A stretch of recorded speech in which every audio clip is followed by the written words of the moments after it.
Mateus capítulo 9. Entrando Jesus num barco, atravessou o mar e foi para sua cidade. Alguns homens trouxeram-lhe um paralítico, deitado em sua maca. Vendo a fé que eles tinham, Jesus disse ao paralítico: "Tenha bom ânimo, filho, os seus pecados estão perdoados."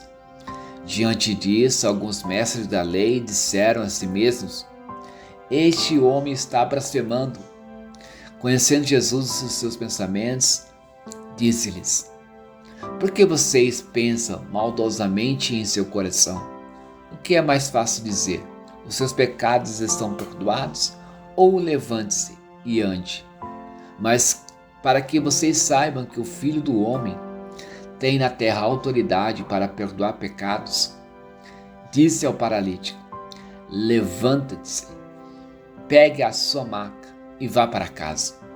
Ele se levantou e foi. Vendo isso, a multidão ficou cheia de temor e glorificou a Deus, que dera tal autoridade aos homens. Saindo, Jesus viu um homem chamado Mateus, sentado na coletoria, e disse-lhe: "Siga-me." Mateus levantou-se e o seguiu.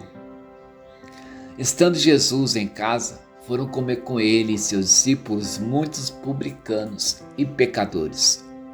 Vendo isso, os fariseus perguntaram aos discípulos dele: "Por que o mestre de vocês come com publicanos e pecadores?"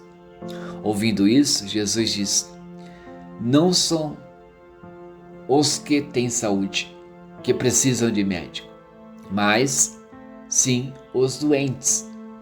Vão aprender o que significa isso. Desejo misericórdia, não sacrifícios, pois eu não vim chamar justos, mas pecadores." Então os discípulos de João vieram perguntar-lhe: "Por que nós e os fariseus jejuamos, mas os seus discípulos não?" Jesus respondeu: "Como podem os convidados do noivo ficar de luto enquanto o noivo está com eles? Virão dias quando o noivo lhes será tirado, então jejuarão.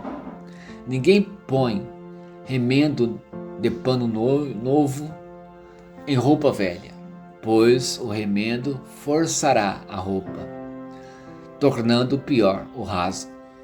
Nem se põe vinho novo em vasilha de couro velha. Se o fizer, a vasilha rebentará, o vinho se derramará e a vasilha se estragará. Ao contrário, põe-se vinho novo em vasilha de couro nova, e ambos se conservam." Falava ele ainda, quando um dos dirigentes da sinagoga chegou, ajoelhou-se diante dele e disse: "Minha filha acaba de morrer. Vem, impõe a tua mão sobre ela e ela viverá." Jesus levantou-se e foi com ele, e também os seus discípulos. Nisso, uma mulher que havia 12 anos vinha sofrendo de hemorragia. Chegou por trás dele e tocou na borda do seu manto, pois dizia a si mesmo: "Se eu somente tocar em seu manto, ficarei curada." Voltando-se, Jesus viu e disse: "Ânimo, filha, a sua fé a curou." E desde aquele instante a mulher ficou curada.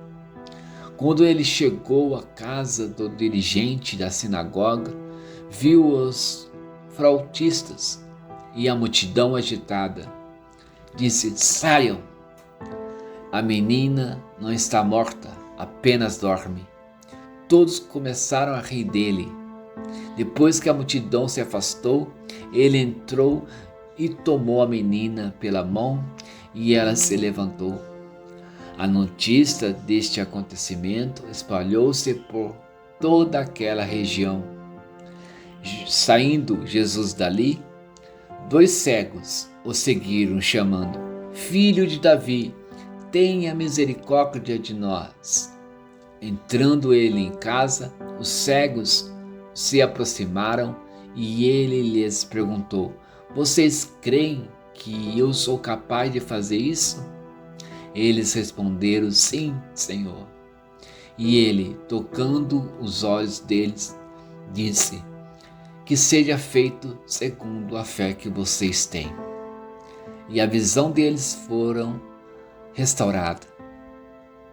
Então Jesus os advertiu severamente: cuidem para que ninguém saiba disso.